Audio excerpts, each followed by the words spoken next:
In the new Discovery Plus original true crime series Relentless, follow filmmaker Christina Fontana as she helps a family searching for their missing daughter, going down a rabbit hole of drugs, corruption, organized crime, and possibly murder. Relentless, now streaming on Discovery Plus. Start your free trial. COVID strains spreading. These variants, in general, are more infectious.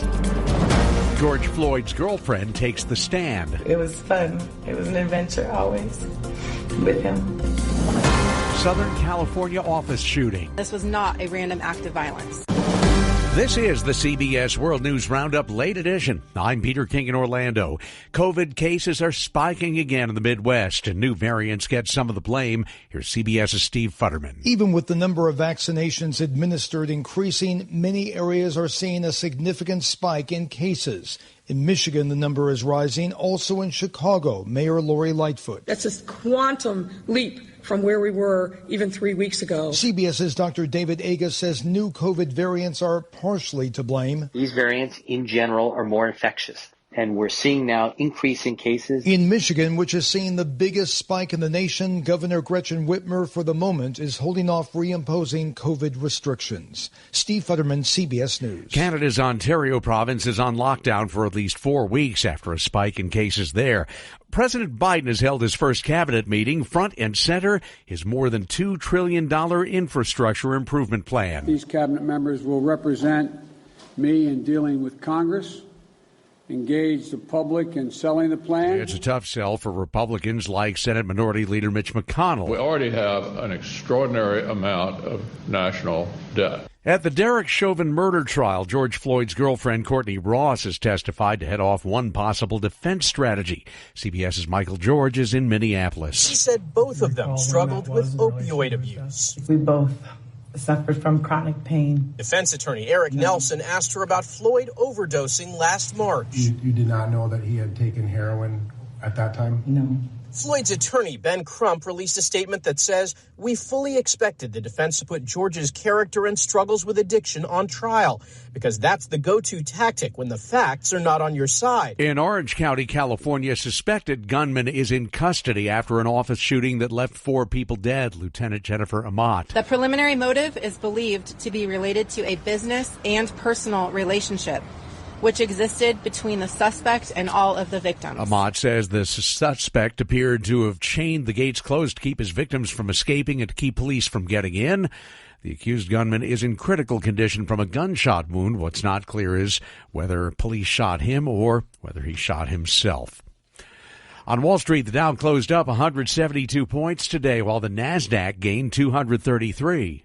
Baseball is back, and so are the fans to a limited degree. Just under 11,000 were allowed at Yankee Stadium for the opener against Toronto. It's a rite of spring for us, and we're just really excited. It feels like the world's going back to normal a little bit. The Yankees lost 3-2. The other New York team's game against the Washington Nationals tonight is off because of COVID trouble with the Nats. Here's CBS's Stacey Lynn. The team was down 5 players and a staff member after a player tested positive.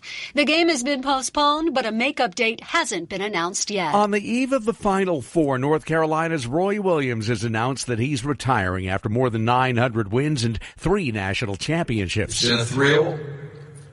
It has been unbelievable. I've loved it. It's coaching. And that's all I've ever wanted to do since the summer after my 9th grade year in high school. Williams coached the Tar Heels for 18 seasons, 15 years at Kansas. A long water fight between Florida and Georgia appears to finally be over. More from CBS's Jim Krasula. The Supreme Court has ruled unanimously for Georgia in a drawn-out legal fight with Florida over water. The court rejected Florida's claim that Georgia uses too much of the water that flows from the Atlanta suburbs to the Gulf of Mexico. Florida claimed Georgia's overconsumption of water is to blame for the decimation of the Sunshine State's oyster industry. NATO says it's concerned about a Russian military buildup near Ukraine's borders after a recent spike in violence. Pentagon spokesman John Kirby says the U.S. is concerned too. It goes without saying that when I say we're monitoring it, we're monitoring it. We're watching this. That comes as Russia's top diplomat says relations with the United States and its allies have hit the bottom. Russia recalled its ambassador from Washington earlier this year after President Biden called Vladimir Putin a killer. What's in a name? the decisions in naming your newborn. If you want to stick with the pack, Names.org has their insight on the most popular ones expected for this year. Topping the list for the boys is Liam, followed by Noah, Oliver, Elijah, and Lucas. Henry and Mateo made the top 10 for the first time. As for the girls, Olivia leads the way with Emma, Amelia, Charlotte, and Ava trailing behind. Lisa Mateo, CBS News. Like father, like son, Donald Trump Jr. and girlfriend Kimberly Guilfoyle have joined the former president as Florida homeowners. They've just spent about $10 million for an 11,000-square-foot waterfront mansion in Jupiter, just a little north of Palm Beach. Don't try to stop by for a visit without calling first. The home is in a gated community. And that's the World News Roundup Late Edition for Thursday, April 1st, 2021. I'm Peter King, CBS News.